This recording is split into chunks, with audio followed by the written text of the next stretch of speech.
Olá, para a nossa terceira parte do nosso encontro de hoje à tarde sobre controle de constitucionalidade, agora a segunda parte do controle concentrado, vamos falar da ação direta de inconstitucionalidade, ADI, que já foi muito chamada pelo Supremo Tribunal Federal e até pela doutrina, pela sigla de ADIM, mas que modernamente se usa a sigla ADI. A ADI, ela é um processo objetivo, é um processo unilateral, não há contraditório, tem requerente, tem autor, mas não tem requerido, o interesse é público e não individual. Sem partes, o objeto da tese é a lei. Então, a gente chama de controle abstrato ou controle em tese, justamente por isso. Não se discute a relação jurídica de Núria e de Álvaro, não se discute a relação jurídica de Núria e de Eliane. O que se discute é a norma número tal perante o ordenamento jurídico, a norma que está violando, contrariando, contaminando o ordenamento jurídico por se tratar de uma norma inconstitucional. Então tem-se a preocupação de atacar a norma. Percebam e gravem isso, por gentileza. Enquanto que no controle difuso, o que se protegia era a relação jurídica interpartes. Então, o que se protegia no controle incidental ou controle difuso era a relação entre as partes. Por isso que o efeito da decisão é interpartes. Já no controle concentrado, em qualquer das ações, o que se busca preservar é ordenamento jurídico. Por isso que a decisão é uma decisão erga omnes e vinculante, por força do artigo 102, parágrafo 2º da Constituição Federal.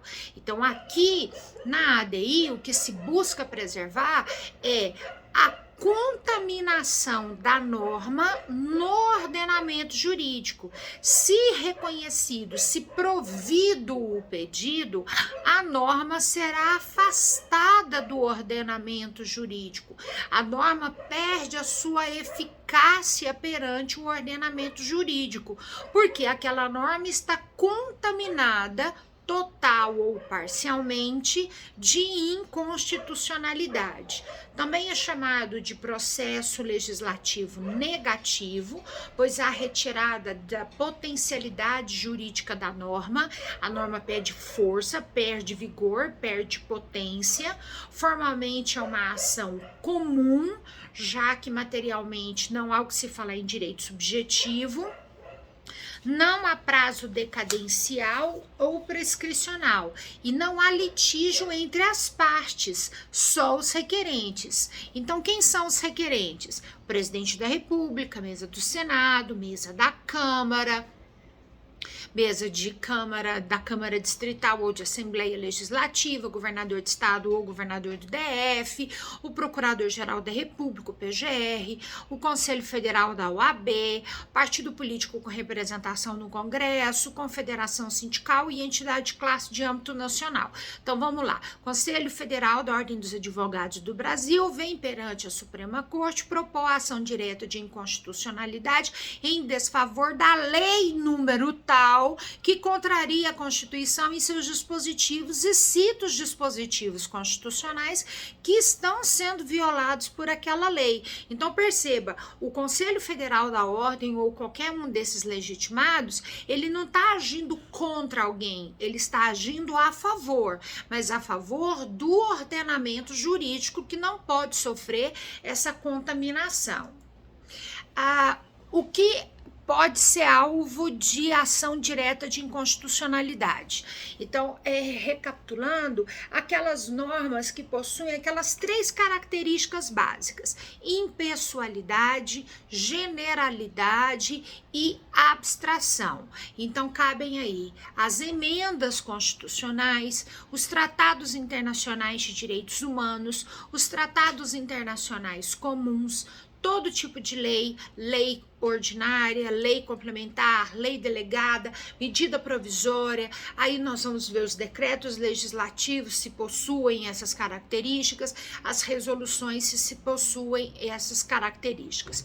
O que não é objeto de controle de constitucionalidade concentrado por meio de ADI.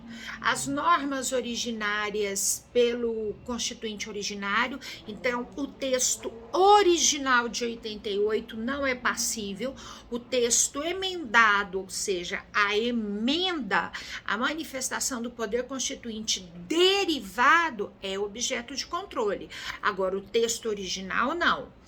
As convenções coletivas de trabalho, súmulas, porque súmulas não são normas, decretos regulamentares, lei anterior à Constituição de 88, direito pré-constitucional, lei ou ato normativo distrital e leis municipais. Bom, aí nós temos a competência do Supremo Tribunal Federal para julgar a ação direta de inconstitucionalidade e os legitimados, os autores que têm a legitimidade ativa, são as pessoas listadas nos 9 incisos do artigo 103.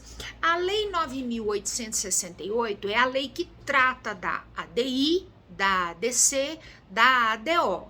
Então, ela cuida dessas 3 ações.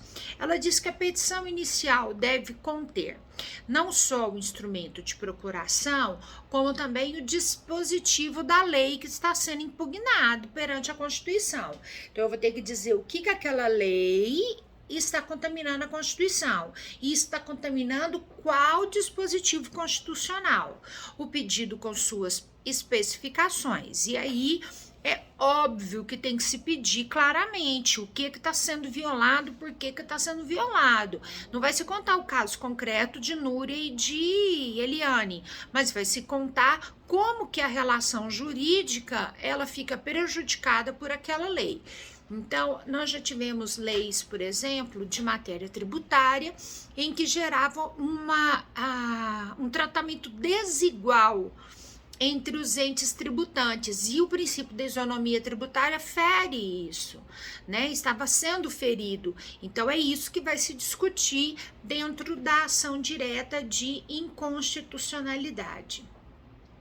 A petição a petição inicial que for inepta, não fundamentada ou manifestamente improcedente, serão liminarmente indeferidas pelo relator e cabe agravo que indeferir a petição inicial.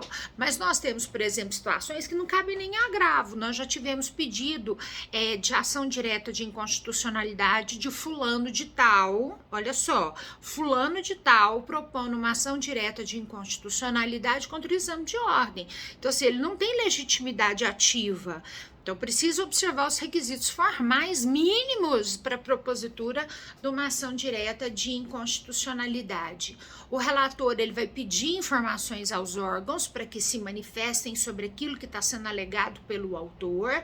O autor ele pode, entendendo que há uma relevância sobre aquilo, em despacho indecorrível, ele pode considerar o parecer da PGR e da AGU dentro de 30 dias e também aceitar a presença dos amicus curiae. Então, assim, tanto o PGR quanto a AGU tem 15 dias para manifestar, mas nos 30 primeiros dias, se o relator entender que há uma urgência, ele já pode chamar para que eles se manifestem acerca. E cabe também a presença do amicus curiae, tá?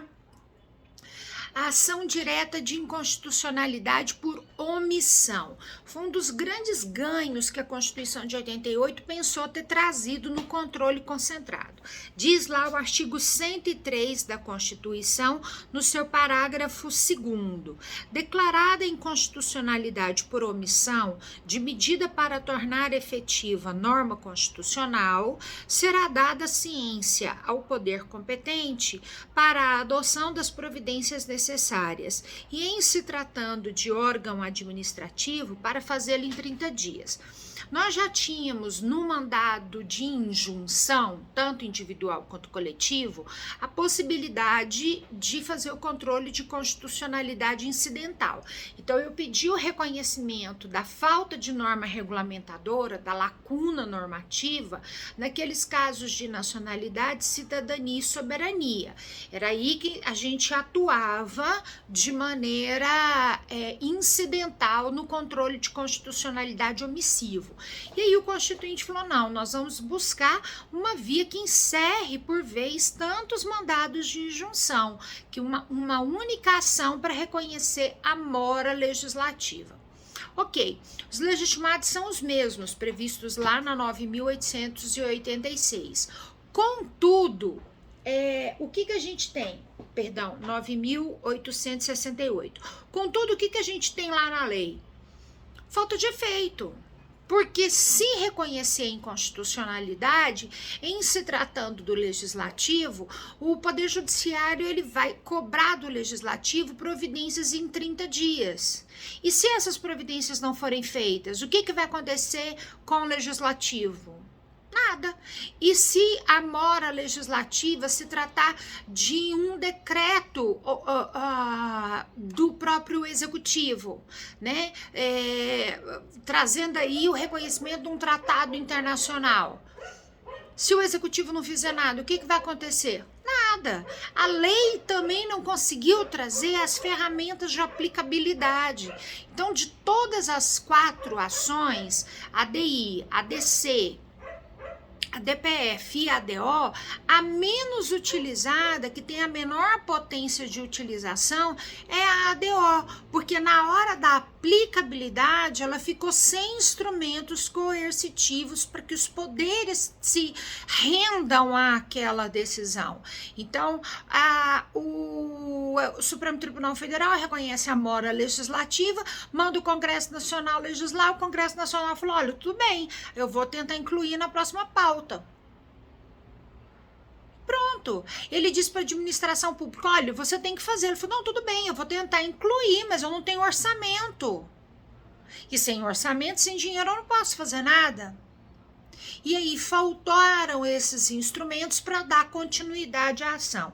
Então eu confesso para vocês a minha decepção, isso é algo pessoal, você não precisa concordar comigo, mas como constitucionalista eu tenho uma decepção profunda com a ADO, eu acho que faltam os instrumentos aí de dar uma eficácia a essa decisão. Vou pausar agora um minutinho para a gente voltar com a declaratória de constitucionalidade e arguição de descumprimento de preceito fundamental.